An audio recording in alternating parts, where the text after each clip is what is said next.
dream that one day this nation will rise up and live out the true meaning of its creed.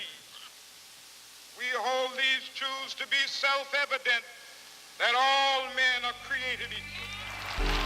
Martin Luther King Jr. was born on January 15, 1929, and graduated as the valedictorian of Crozier Theological Seminary in 1951.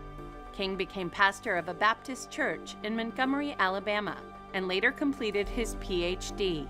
Martin Luther King was a religious man. He was a pastor. He looked at racism and all of the so-called separate but equal laws and the terrible treatment of people of color in the United States. And he said, this is absolutely wrong. This is against God's will. This is not recognizing the dignity of peoples. And he made us all face that in very powerful ways. On the eve of Rosa Parks' refusal to move to the back of a city bus in 1955, King was chosen to lead a citywide bus boycott. 2 years later, King and a group of civil rights activists formed the Southern Christian Leadership Conference to conduct nonviolent protests for civil rights. When Martin Luther King led the Alabama boycott, that was a major turning point in the fight for civil rights.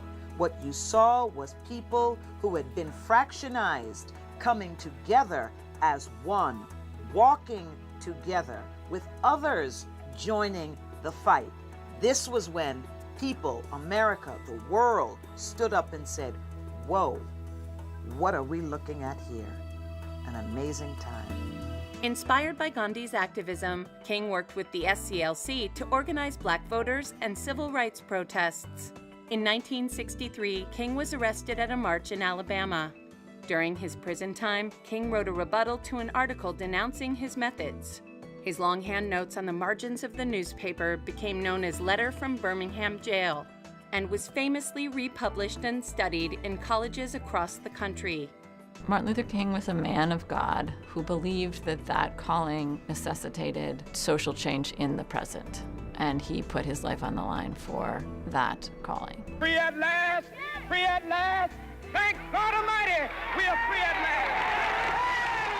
On August 28, 1963, King led more than 20,000 people in a massive demonstration at the Lincoln Memorial, where his speech, I Have a Dream, became a defining moment in civil rights history.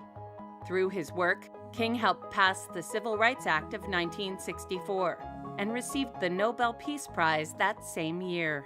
Martin Luther King, according to Time in 1963, personified the civil rights movement.